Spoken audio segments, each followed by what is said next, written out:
Selamat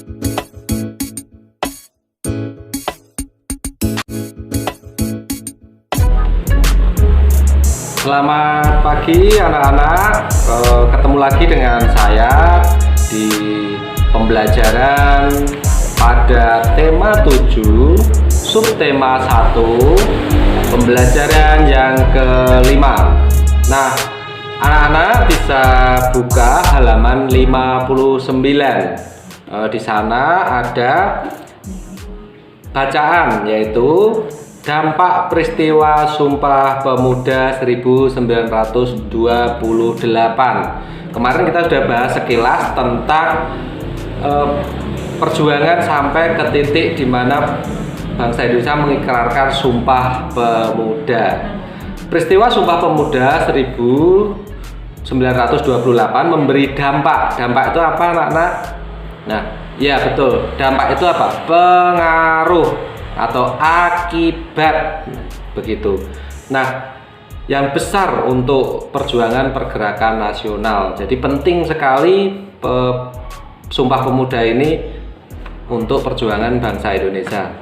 Mari kita baca sekilas tentang bacaan ini. Bacaan di halaman 59.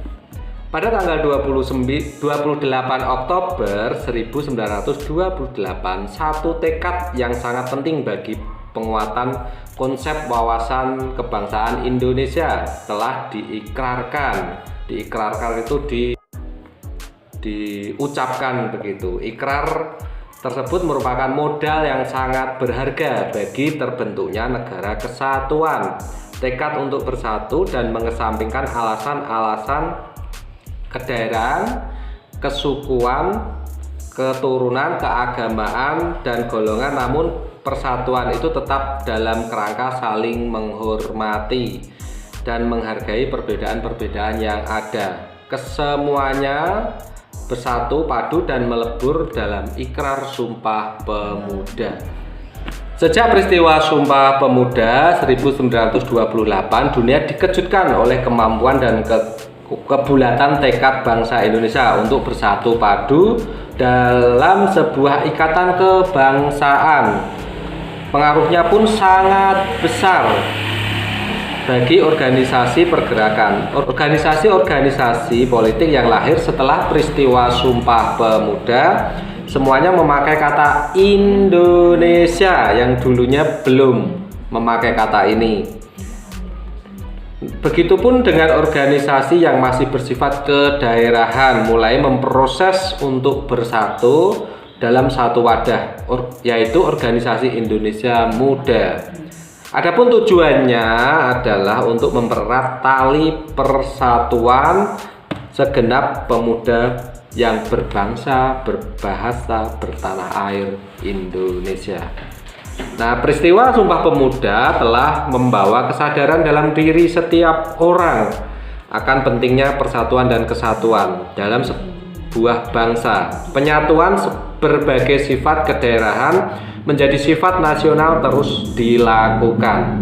Peristiwa Sumpah Pemuda menegaskan rasa senasib sepenanggungan sebagai satu bangsa. Nah, inilah yang kemudian menyebabkan timbulnya semangat persatuan untuk membentuk sebuah negara kesatuan. Nah, ternyata Sumpah Pemuda ini dapat menyatukan seluruh elemen bangsa. Jadi dari yang bersifat daerah menjadi satu. Jadi perjuangannya lebih kuat seperti itu daripada sendiri-sendiri. Anak-anak bayangkan jika berjuang sendiri itu akan sangat sulit untuk mencapai sesuatu yang diinginkan. Berbeda dengan kita bersama-sama dengan teman-teman kita atau saudara-saudara kita bersatu untuk melakukan sesuatu begitu.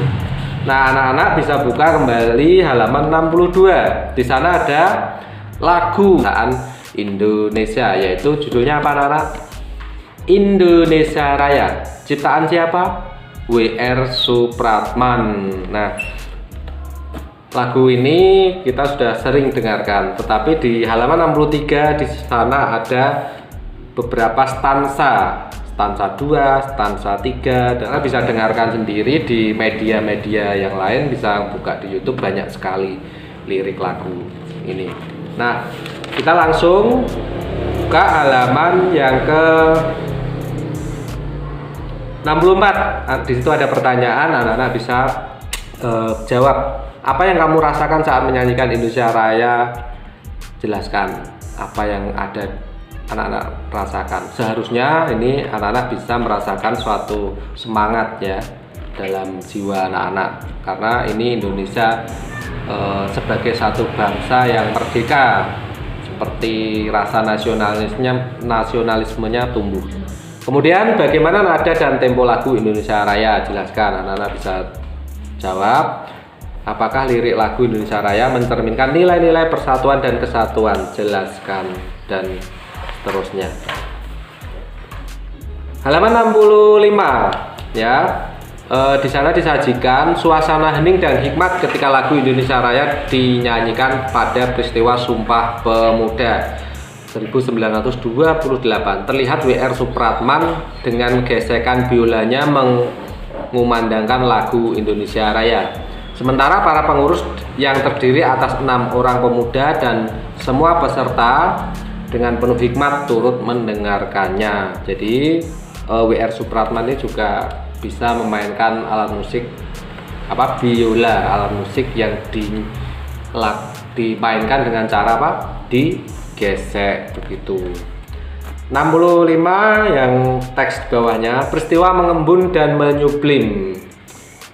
Kemarin kita sudah bahas mengembun itu apa dan menyublim itu apa. Mari kita lebih perdalam lagi yuk.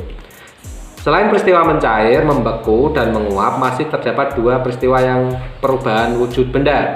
Perubahan wujud benda yang dimaksud adalah mengembun dan menyublim. Mengembun adalah peristiwa perubahan wujud gas menjadi cair. Anak-anak bisa perhatikan jika memasak air ya. Kemudian peristiwa ini merupakan kebalikan dari peristiwa menguap. Pada waktu gas mengembun, gas melepaskan kalor karena terjadi penurunan suhu di sekitarnya. Peristiwa sehari-hari yang mudah kamu jumpai antara lain peristiwa pengembunan yang terjadi di pagi hari. Meskipun pada malam sebelumnya tidak terjadi hujan, tetapi pada pagi hari terdapat tetesan air pada tanaman yang berada di luar. Kamu juga dapat menjumpai beberapa tempat terasa lembab dan berair.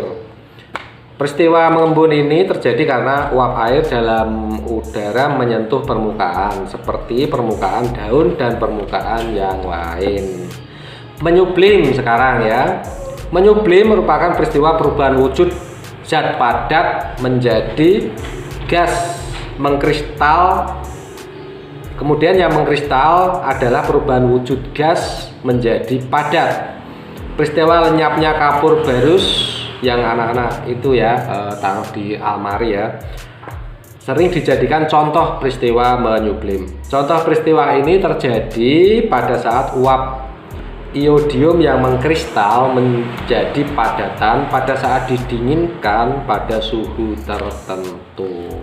Kemudian halaman 66 anak-anak bisa melihat gambar di mana itu adalah perubahan dari padat ke gas, gas ke padat itu namanya mengkristal, padat ke gas itu namanya menyublim, gas ke cair, cair ke gas. Itu anak-anak bisa perhatikan di situ, atau padat ke cair, cair ke padat begitu.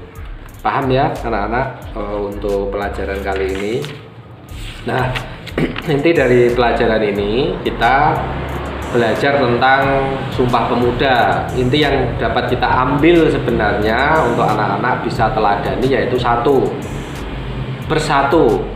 Karena Sumpah Pemuda itu menyatakan persatuan untuk mencapai cita-cita yang diinginkan, untuk bersatu, mempunyai tekad yang sama, tidak mempunyai tekad yang sendiri-sendiri, tetapi sama, cita-cita sama, itu menyatukan tujuan seperti itu.